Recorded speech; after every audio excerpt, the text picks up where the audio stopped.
Hello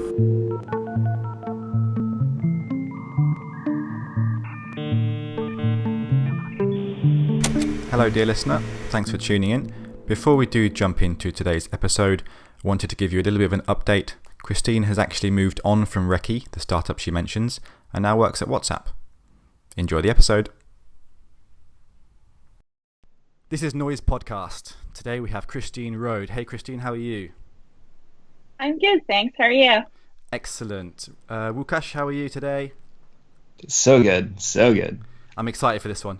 Christine, we'd just like to kick off, just in case anyone hasn't come across your work or your Twitter profile or social media. Could you just give us a little brief summary about who you are and what you're working at the moment? Yeah, sure. My name's Christine. I'm a product designer. I'm currently at a small startup in London called Røde. Previously, I worked for Facebook, Deliveroo, Nokia back in the day. So I've kind of been on like a gradual, like smaller and smaller company journey recently. But I think that's common. I think that's really common, actually. A lot of people start working for large organizations and realize that they kind of want a little bit of a different experience from their workplace, and just feel like they can maybe get a little bit more authority and a little bit more ownership from a smaller place. Is that what you feel? yeah, I think that's right. And I think that it was a bit of a journey, I suppose. Like I started working at really large companies. And it came kind of like it. Well, first of all, here in London, there's not that many companies. Well, there's not that many companies in general that can match the size of Facebook, right? Yeah. So when you're leaving Facebook, you kind of like have to go smaller unless you're going to say like Google, which I wasn't. So delivery was like a natural next step. And for anyone who's not familiar with Deliveroo, it's a food delivery company in like Europe and Asia. And it has like, I think like over 1,000 employees, which is like quite big for a company. But of course you put it next to like Bang and it's nothing, right? But yeah, this is the weird thing. It's the weird thing of yeah. companies still being huge. Like 1,000 employees is massive. But then you scale up to Facebook's and Amazon and Google and they've got hundreds of thousands of employees and you just can't even get your head around that size. Exactly. And I mean, like, I thought Facebook was huge when I joined it, but, you know, when I joined Facebook, there were maybe like 40 product designers, and now there are like many, many hundreds, right? So that's like a scale that I can't even comprehend, even though I work there. Yeah, definitely. And that was obviously a little bit before maybe things started to go a little bit awry for Facebook in terms of reputation and that sort of thing. Did you ever feel when you were there that you had to be conscious of the business's reputation or your own reputation of being a designer at a company like that? I think like at the time, I definitely left before like the Cambridge Analytica and like the proper, I think, like bad times as far as Facebook's reputation goes. But even when I was there, I always felt like like 2013, 2014, like way before Instagram had even come close to the scale that it is today, I always felt like it was kind of uncool to work for Facebook. I remember feeling like telling my friends about it. I was just like, I would hide it for as long as possible. I would go on dates and people would ask me, oh, what do you do? And it's like, oh, I work for a tech company. Oh my gosh, it's like don't worry about the opposite here. Somebody will do like a banner for Facebook and they'll be like, oh, I totally worked for Facebook for like 3 years. Like, you did a banner. No, you didn't. Like, I would take a banner. Yeah.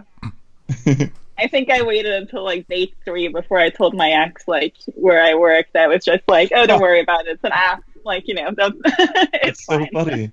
That's like so opposite from like the zeitgeist here. Because I mean, even when they were going through all the stuff they were going through, it was still like, I would say like pretty hip to be there. Maybe that's like a European thing. I know you guys are a little bit more like tight locked on like your privacy laws and stuff like that too, so it doesn't bode as well. Because I'm originally from Poland, and so I have a lot of friends back there that kind of like talk about all this stuff, and their sense of privacy is very different from how we see privacy too. So it's kind of interesting to see like those differences too. Yeah, with that in mind, and obviously the issues that Facebook or pretty much every tech company goes through with regards to privacy and data and leakage, that sort of thing. The famous guy Mike Montero tweeted recently and said that he would never hire anyone with a Facebook or a Twitter on their CV. Do you think that is obviously that's a privileged position to be in, to have that opinion. But how much of a pinch of salt should we take those kind of opinions with, do you think? I obviously like fundamentally disagree with that take. Yeah.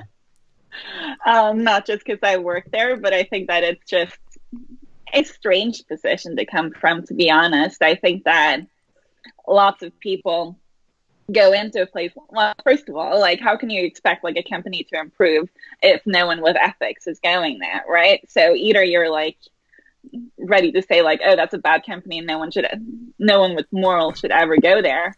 That's not going to improve anything, is it? So I think a lot of people have started working for companies like that, even after scandals, feeling like they can make a difference. And I guess like being there to fight the good fight is what companies need. Because if you only have people that care about numbers and growth, then yeah, like that's exactly what you get. Yeah, and here's the thing too, with like companies that are like that big, like when they were like taking all that heat, in my opinion, like initially I think I was on the side of like, whoa, they went too far and blah blah blah, and like all this stuff went out of hand. And then like I really dug in, and you like realize that like a lot of the stuff that they're doing, when you get closest to the people that are really working on these products, like even the people higher up, like their intentions really are good. Like people don't realize that, like as like people in tech, like I think we get attacked a lot for no reason, it feels like. And I think these conversations are good. Like these conversations need to happen about privacy and like what we share, how we share it, things like that too. But I also think there should be another conversation on the other side of like, hey, like these guys aren't evil. Like if you start labeling them as evil, like more people are going to go to that side and they're going to start doing those things because they think it's okay, because now you're labeling them and now you put them in a corner and now they can't, you know what I mean? Like it's this like snowballing effect of like when you meet these people, like I've met a lot of their higher ups, they're really nice. Like they're not people that are like nobody like Zuck or anything like that. But I've met a lot of people that like manage like, you know, a lot of like bigger projects and stuff too. And they're like, there's 100% without a doubt, like zero like evil in them, right? And like from the other side though, and I've been on that side where people are like yelling at us too, you know, like in reviews and stuff like that. They're like, oh, you're just trying to like, you know, mooch as much money off of us as you can. And like, no, man, we're just trying to stay afloat. Like, it's really not about that. Like we're giving you this free product and we need to make money from it. Like it's that simple. Mm-hmm. Completely. And I think that like I've always tried not to spend too much time defending Facebook because you just can't win a lot of the time, right? Like people have made up their mind. There's nothing you can say to, you know, without sounding like you're the naive one. 100%. But I do think that, yeah, these are fucking hard problems to solve, right? Like I don't think that you could take the people that are complaining about this, put them in that position, and they would, you know, without the benefit of hindsight, be necessarily able to make different decisions. Absolutely. Mm-hmm. Well, with it's that in easy mind, to like look back and say, yeah, that was a mistake. But when you were in it, there were a bunch of decisions that led to the point that seemed reasonable, right? I think this is where we end up with a bit of a dilemma, because we have good people working on solving problems, and then these problems don't cause issues until much later on. And by that time, it's almost gone too far down the line. And I don't even know what the answer is to that. But there must be. We need to offer a mirror up to product and tech development to allow people to catch these issues a lot sooner. And it seems like the way we currently build products allows us to essentially fail hugely and then not realize the consequences until later. And because we're anonymous as people, we can't actually be held accountable. Yeah, I do think that one of the problems of Silicon Valley has been that it is like the most optimistic culture in the entire world. Like the tech industry has definitely just been built on like blind optimism for what tech can accomplish and like the utopia that we will reach if we, you know, just like evolve the tech far enough. And I think that what we're finding with like, you know, the backlashes against like many tech companies is that point of view doesn't really hold up. We can't just like believe that tech will cause good things. We have to actually like design every feature thinking about like the worst possible consequences and how people can abuse it, what bad actors will do, and protect against that from day one, rather than what's been happening up until now, I think, which is like you design something with best best intentions, and then Hmm. become surprised when bad actors take advantage of it because you weren't really thinking about that. Yeah, but when you really look at like how that all went down, like they did some black magic. I mean, doing machine learning off of like things that you've liked and like that's not something that I could personally like foresee. Like it's so hard for me to like imagine a world where somebody foresaw like using literal machine learning to figure out what kind of decisions you're going to make about other things. Like that's crazy to me to go in and pattern recognize that like, oh, you like this page, therefore you have 10% more probability to go to this side. Okay, now we have another point of data, and now so there's like all these different things that it's like I almost feel like sometimes some of that is like unavoidable, and it's like the price you pay for moving so fast and having such like monumental ground changing kind of like tech. Because okay, so here's something I've been thinking about a lot. Like we're living in a time right now that they're going to be writing about in the same way that they're writing about like the printing press, because there's like a decentralization of information. The middle's been taken out. No longer like people that are like controlling all this information, and so you have these people that like everybody has a printing press now, and everybody has the means of distributing that print right to everybody too. And so there's like this, and I don't know where like these things can kind of get better, and it's so hard for me to like I said, to like imagine how this is gonna like, and maybe you guys have some better ideas, because in my brain I'm like, man, I don't even know how you would be able to foresee something like that, or why you'd want to protect against something like that. To me, like that information is like, that's good to know that like, my friends like this thing, because then I can see that they like that thing, and then I can start a conversation with them later about that thing, and now we know each other better. And like to me, that's a good thing. Hmm. Like the fact Yeah, that people use this for evil is like, it's I just think it's hard. just Yeah. looping both of your points kind of together is that the, our attitudes are positive ultimately, and we think that Hmm. we want to make your life as efficient and easy as possible. We're going to make features that allow you to get from point A to point C as quick as we can. And even if you look Absolutely. at Amazon's suggested products, for example, ultimately you do want to buy that because it goes with the thing you previously bought.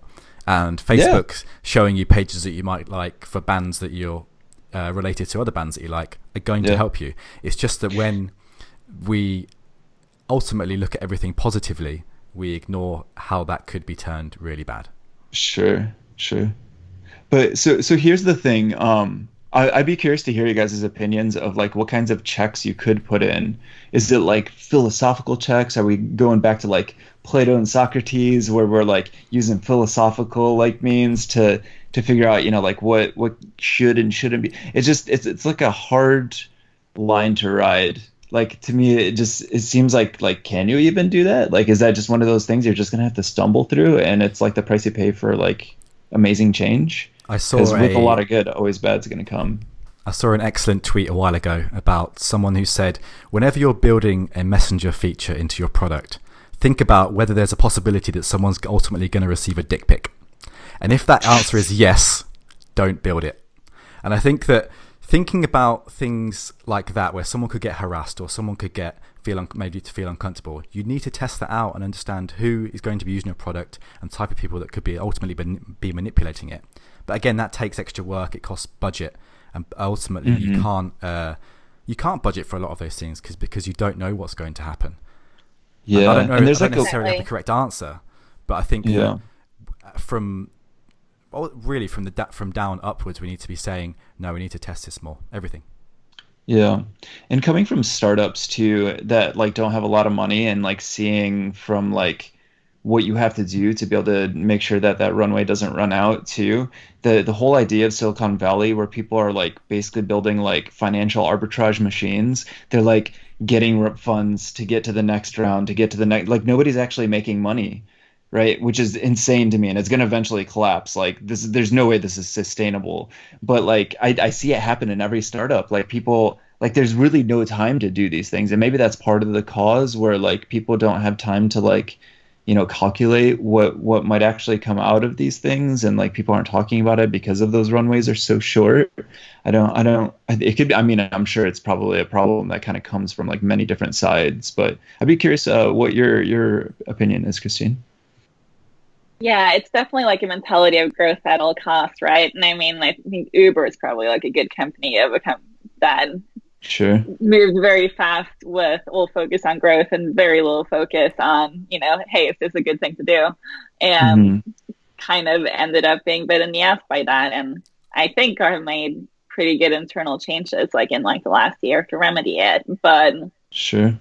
But yeah, I think it's like you said, Louis, that it's all about like just thinking about how someone can abuse it, and especially thinking about like vulnerable people on your platform. Like it's easy to, not build in dick pic checks if you've never received a dick pic in your life. But if you're someone who does receive those, or you're just a vulnerable person that can get like abuse, hate, and etc., then I think like Twitter is the platform that gets the most hate for like not protecting its members well enough from that kind of barrage of other members. Hmm.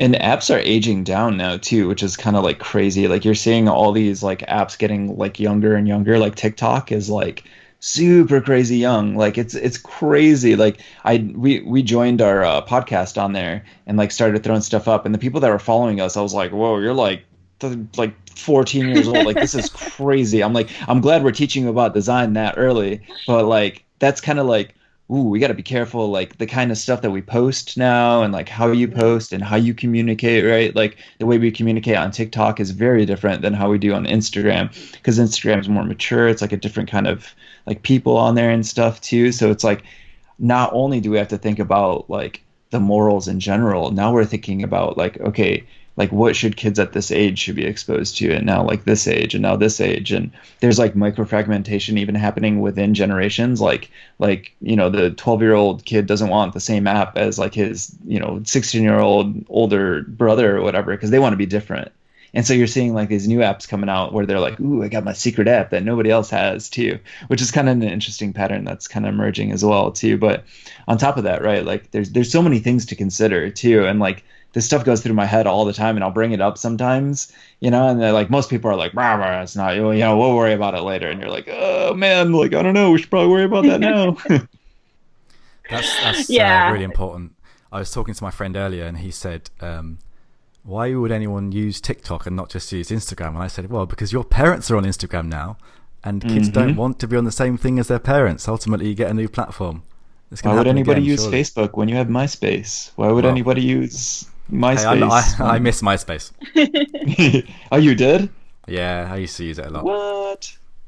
Oh, you missed it. I thought you like missed it, as in like you didn't, Oh, you no, weren't no, on. I miss using I was it. like, whoa. Yeah, yeah. I'm not that Dude, young. Bring this, back top this, eight friends.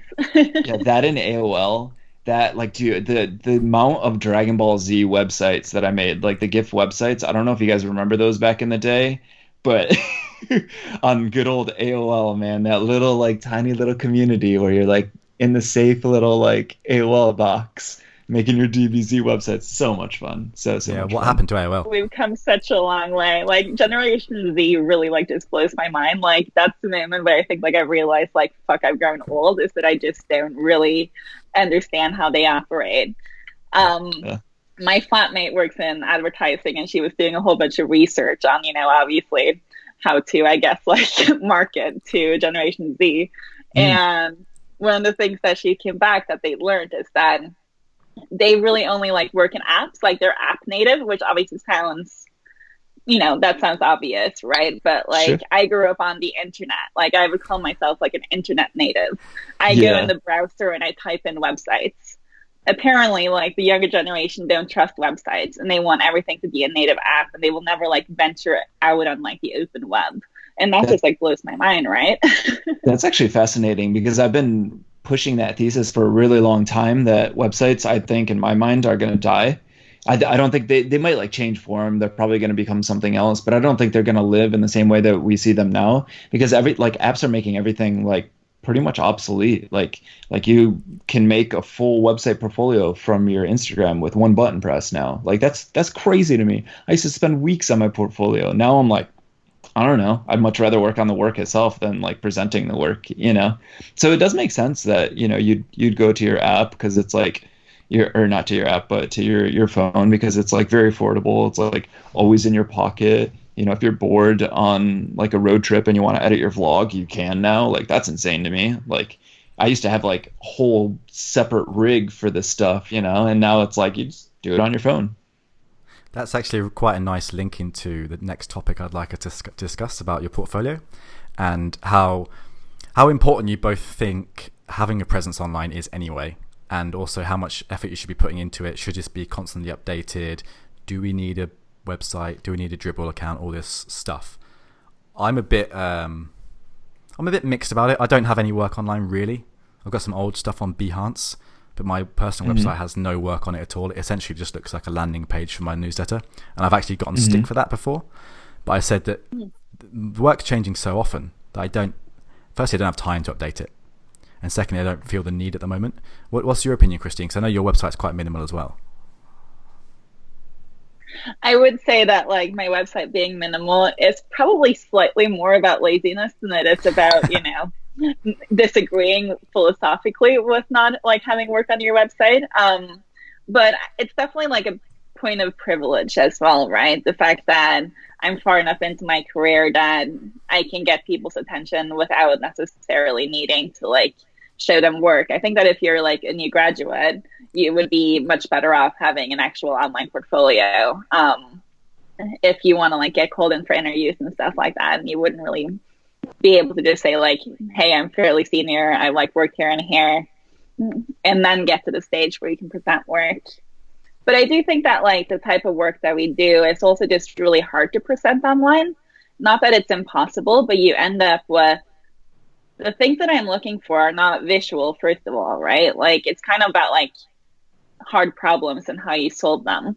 And often people like explain that with lengthy case studies, which like definitely have their purpose, but also like are really hard to write up and are often quite hard to consume as well. So I do like genuinely feel that the best way to like share and present work is with a presentation in person, preferably with like the actual app in your phone, in your hand, so that you can actually show them the interactions and how it works, which is always going to be better than, just like screenshots and etc. How about you, Woo? Because you obviously work on games. How do you go about presenting work like that? Because it's all motion, isn't it? Yeah. What is? Oh, sorry. So Woo is a game designer, and I think that would be surely a really hard thing to present flat. Yeah, it's one of those like weird things. I've thought about only doing one of those portfolios where you don't have any of your work and stuff, because it sounds way easier than what I currently do, which is like update my portfolio like every like 5-6 years, which is like almost never. So like all my portfolios are like super old. I'm like, I usually just send people to my Instagram. I'm like, just go to Instagram. It's got all my new stuff if you really want to see it. And like I would love to be able to do only like display, but like the stuff that I do unfortunately is like so visual heavy. Like they don't even call us UI designers, we're UI artists. Ooh. So it's like yeah, which was kind of like an interesting adjustment at first, because I was like, oh, this is like why do they call them art? And then you look at the people, and a lot of people actually have a lot of traditional background, so they might have done like concept or whatever, and then you go to like Blizzard and they're actually like drawing out the UI and stuff like that too. So yeah, like for mine, unfortunately, I don't think I could get away with that. Like maybe not, like if the people knew me really well, like a lot of my past jobs, like I knew people, and so it's like they kind of already saw my work, so they didn't really need to look at it. But it really depends on like who you're applying to. But I'd be curious to know, like, what is like with not showing your work, what is the benefit of that? Is it mostly just that like you don't have to update your portfolio, or just it's hard to like display that work and you'd rather talk through it? Like what's your guys' approach to that, and like why you do that? Because for my side, like I don't think it would work. Yeah, I think it's more about like doing it justice, right? Like it requires so much work to do the work, I think, justice. And if I did make something, I would probably still, hate it 6 months later, and then probably take it back down again, because I'm like, this isn't doing it justice anymore. And then you get back to kind of where you were. And I think it's just like also about like whether you're looking, right? Like when I'm in the job and I'm not looking for a job, then I'm going to have like minimal effort into my my brand or my portfolio that I have visible online, because it's like I'm not looking to change jobs, so why would I invest all this extra time in showcasing it? Mm-hmm. Yeah, so I think that's a big part of it. I've always it's always fun when you notice that someone changed your website, because it usually means that they're sick of their current job. Yeah, that Yeah. is true. It is a little bit of a telltale. Yeah, what I kind of struggle with is that because of how fast our industry moves, by the time I need to go and present something, what I was previously working on has changed. So I have to kind of say, yeah, this is what it used to look like, and I definitely worked on it. Promise me, it might look completely different. But I think that sort of hiring practice is a little bit broken, because we don't actually rely on references until you've already been offered a job. Whereas if it was kind of flipped around and you said, hey, go and talk to my old colleagues first, they'll tell you if I'm good or not, then that would solve a lot of problems of 3-hour interviews and presenting 10 pieces of work and all this sort of thing. Whereas you force to do it the other way around, and I don't really understand why, especially for people who've had years of experience. It just seems a little bit like it's going the wrong way around.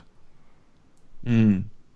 You'd probably get in a bit of trouble though if your company reaches out to your current coworkers saying like, hey, is she any good? Like, we're looking to hire her. Yeah, that's maybe obviously not super great at that stage. Yeah, before you've even sent your CV, like, hey, so we're speaking to your colleague who you're sitting next to. Do you guys Did you know she's looking? Yeah. Busted. So do you guys see like your portfolios kind of like progress throughout the years? Like, did you guys start showing all your work at the beginning and then eventually like slowly weaned it off, or was it just like a hard line where you just like hit it and you were just like, no work, I'm not going to show anymore? Yeah, I definitely when I was in college, I had a online portfolio. It was a bit more graphic design centered at the time. Mhm. I think I had my college portfolio still online through all the years that I worked at Facebook. And then it was only after I quit Facebook that I was like, I should really make a portfolio now, that I then spent, Mhm. I think, like a year, like working on and off on a new website, which was also driven by the fact that I think so I left Facebook and I was like, cool, I have some time off. I'm going to do this and this, and I'm going to just like work on my portfolio, and I'm going to make the best portfolio ever. Mhm. And then without my portfolio being done, I got a new like freelance gig without like even having it, which of course then like distracts from making it, right? But Yeah. I think it just shows that like I've been able to get jobs, or at least have people reach out, and then you can show them work without actually necessarily having that comprehensive online website for people to browse through. And what you really want is just enough to get your foot in the door, I feel like. Mhm. So whatever it takes for you to like get people's attention, that's like the level that you should be at. Sure, sure. Yeah, and So I got a question. that comes down as well to catering to the jobs you're applying for. If you're applying for a job in a travel industry, show them a piece of travel work that you've done, or make something up that is kind of related, rather than showing something that's completely different, because someone will have something that's related. Yeah, yeah. I kind of have like my small portfolio, and then I have like the extended portfolio, which is like, if people want to see like more work or very like specific kinds of work and like a different, genre, because I like bounce around. I did like cars, and then I did games, and then I did like apps and then smartwatches. So I'm like kind of like all over the place. So I'm like, if I show you my portfolio, people are just gonna be confused.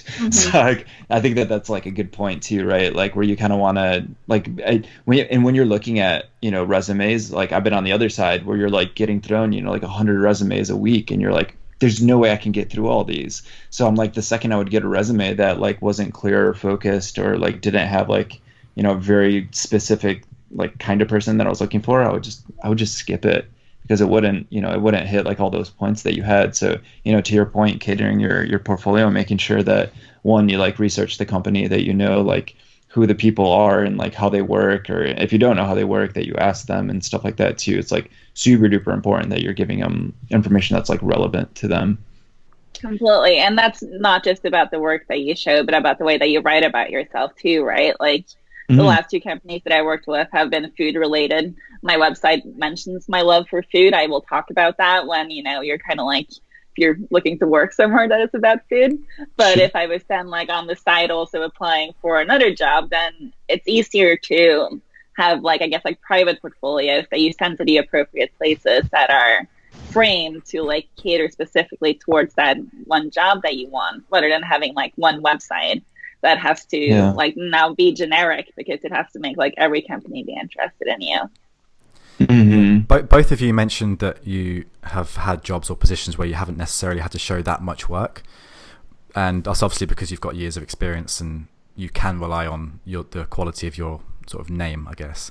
What would your advice be to someone who is just starting out, not knowing where to look or who to talk to with regards to their portfolio development, or whether they need one, or who they should be talking to?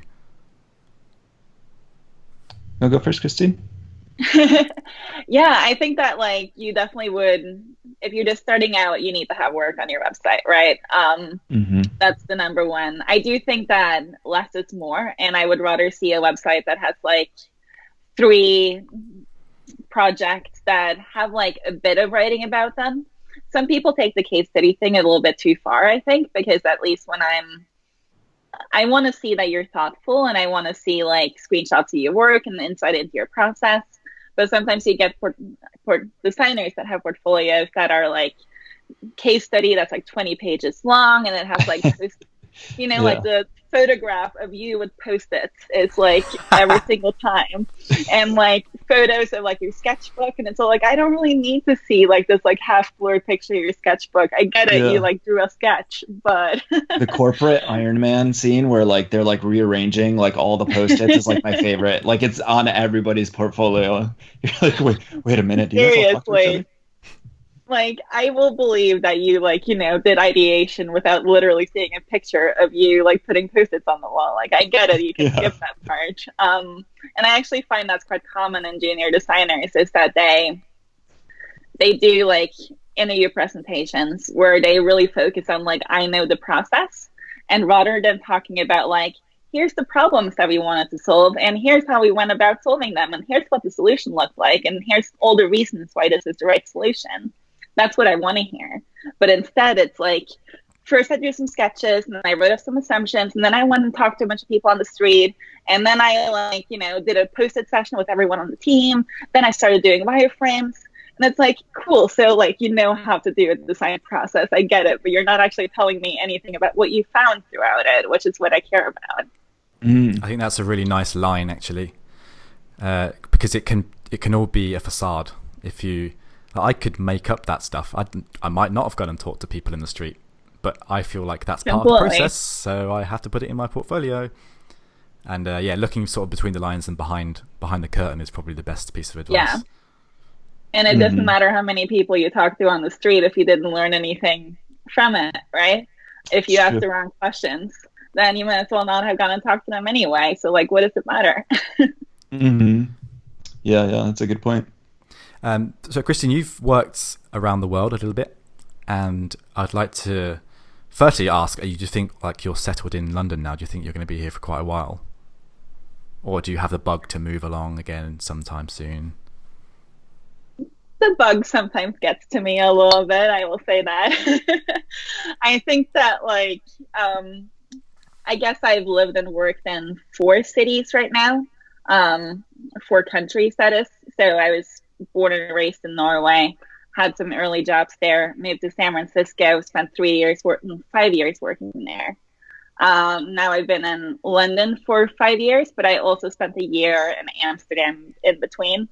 So done a bunch of work. Quit the world traveler. Yeah. And I think that, so basically I was in London for 2 years, and then I was like, sick of London, let's move to Amsterdam, which didn't really work out, to be honest. So I came back again to London, and I was like, from now on, I'm like sticking here. I love London. I can see myself living here long term. Stop moving every 2 years, Christine. It's not cool anymore. But now I'm like 2.5 years back in here, and I do love the city. And if I was to like place roots anywhere, I think it would be in London. But there's still a part of me that's like, there's other cities I would like to live in still, just to give it a try. Yeah. What are some of your favorite parts about London? Oh, sorry. Go ahead. We got a little bit of delay, so it's always like really fun trying to talk back and forth. But I'm curious, what are some of your favorite things in London? Like, why do you like the city so much? I think that what I realized, and what I realized, especially moving to Amsterdam and then back to London, was that I mean, you're spoiled for choice here, right? I think at this stage of my life, I can't really imagine living in something that's not like a class A city. And there's not that many of them. We're talking like New York, London, Paris, maybe Hong Kong, Tokyo. Like if they're not that size, I don't know if I like could actually deal with living there.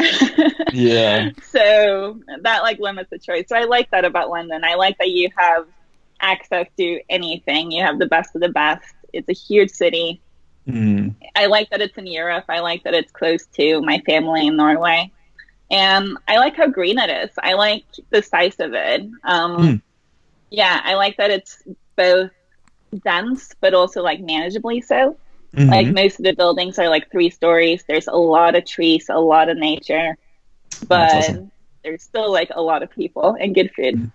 Nature. What is nature? We don't have any of that in LA. None of that, just concrete. I say the same thing about London to people when they say, when are you going to leave? Could you leave? And I say, yeah, but I think that the fact that everything is on your doorstep makes it feel like you're part of something so much larger. And going to live in a small village somewhere, I would lose my mind. I grew up in a small village, and going back there, sure, it's nice for a weekend. You get lots of real fresh air, but then you come back and you think, oh, I can go and do whatever I want, whenever I want. You feel like a bit like a kid in a candy shop, and you can have Japanese food tonight. You can go and get Thai food tomorrow. You can go and do whatever you feel like globally because of how global the city is in itself. And the green space actually is really under spoken about. One of my favourite things to do is go to parks in London, but that's not necessarily what you think about. Firstly, for London, or secondly, for any city, is the green space side. So I completely agree with all those things. I'd love to know why Amsterdam didn't work out for you. Well, I moved there with an ex-boyfriend, and that didn't work out. So came back right back again. You know, that happens. But I think that for other reasons, it was a bit of that scale thing. Like when I left London, I thought I was kind of sick of the hustle and the bustle and having like plans every single night. And, you know, I kind of wanted more of a life where I stayed in and cooked food every day instead of going out to eat every damn day, or at least getting like, you know, a Tesco ready meal or something, which is like how you end up with. And I got exactly that. Like I got my apartment in Amsterdam was much bigger than anywhere I'd lived in London. It was much more like a homebody lifestyle. But I ended up just getting major FOMO, like of everything that was kind of happening other places in the world that I felt like I wasn't a part of. And I realized how much I liked being in like the midst of the chaos, I suppose.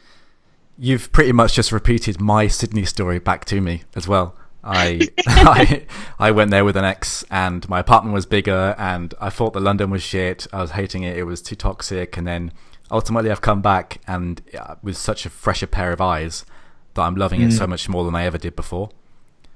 It's funny. I had to leave London and realize how much I loved London. Yeah, exactly. Yeah, it's funny how sometimes you have to leave a place before you like realize that you loved it. It's like that old super cheesy, you're like, oh, you gotta like fly the coop, and then once you come back you're gonna really love it.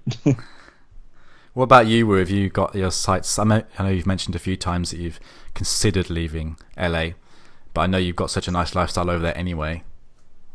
Yeah, I don't really make plans like that. I'm just kind of like, you know, if it comes up, it comes up. If I decide to move to New York tomorrow, I'm gonna move to New York tomorrow. I'm weird like that. I'm like one of those people where it's just like, you know, obviously I'm gonna talk to my girlfriend and like approve things with her. I'm not just gonna like fly out to New York tomorrow. But yeah, just I don't really like it. I could see it happening. I would love it to happen. There's some stuff that I'm like, you know, I'm trying to build like a dojo and stuff too. So I don't know how I'm going to figure that out with like moving around, but I'd love to see some more cities. Like the girlfriend really wants to check out New York. So, you know, we might eventually move there for like a year or two, and might go to Poland because my mom's moving back to Poland. So I'm probably going to go and like live there for like a little bit. And it might be like a 6-month thing where I'm like 6 months there, 6 months back, who knows? Or I might just take extended vacation. Really depends on like how things go with certain things. But yeah, I don't know. I don't really make plans like that. Some people are like, oh, in a year I'm gonna go move to New York. Like, I think that's a healthy do it approach. as it comes. Christine, you mentioned some personal revelations of living around the world, but what do you think has been your sort of top professional insights from working in different countries and different size businesses? Mm-hmm. Well, I guess I'm really interested in cultures in general. So being able to work in different places and kind of compare and contrast what it's like to work in America versus working in the UK, I just find fascinating, right? Like the way that British company cultures are often, I mean, not drastically different, but still very much so. I find that to be interesting. And I think the other benefit that I've had is just being able to build really strong networks in several places in the world. I have a ton of friends in San Francisco, a ton of friends in New York, a ton of friends in London and in Oslo. And it's kind of like the fact that I have a network of designers and potential jobs in all of those places is a pretty fortunate position that I don't think that I would be in if I hadn't, spent a lot of time in each of the places. Yeah, it also gives you a fantastic base. If you ever wanted to start your own business, you'd know who to go and talk to if you wanted some excellent candidates or some advice on how to grow and that sort of thing. And it is interesting when you look at even the psychologies of different places too. Even what we were talking about, to throw it back earlier, privacy, right? It's very different in different places, and you have to understand that at a very cultural level. Not oh, I read this, and even Japan, right? When you go to Japan, you can't eat on the street. People literally yell at you if you eat on the street, and it happened to me where I was just eating, and this old man. Oh, I've always found that being a white person, you get away with a lot of stuff over there. Yeah, we were very much at a very sacred space, a temple. It was the outside. It was right before you get into the temple. There's a name for it. It's when you go through the torii, and there's the little shops on the side. And you were just there eating at McDonald's. Yeah, just total American. I mean, I guess I'm technically Polish, but I'm pretty much American.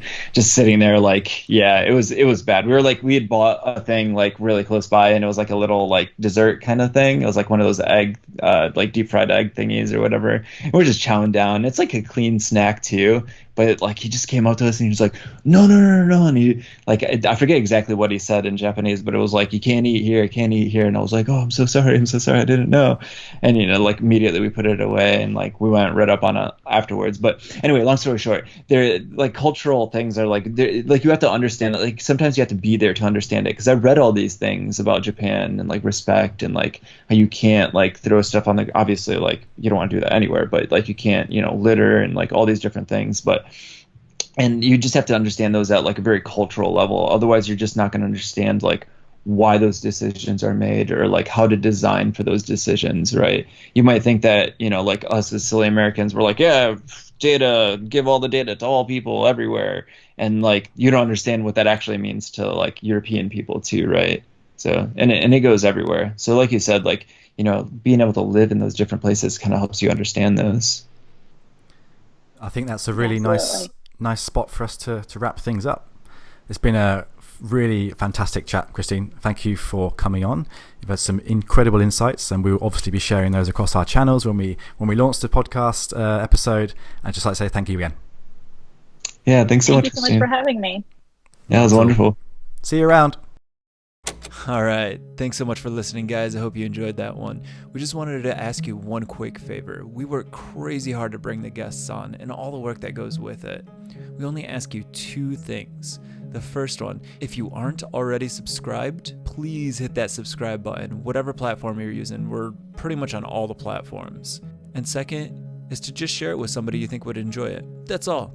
It would mean so much to us. Thanks, everybody. Peace.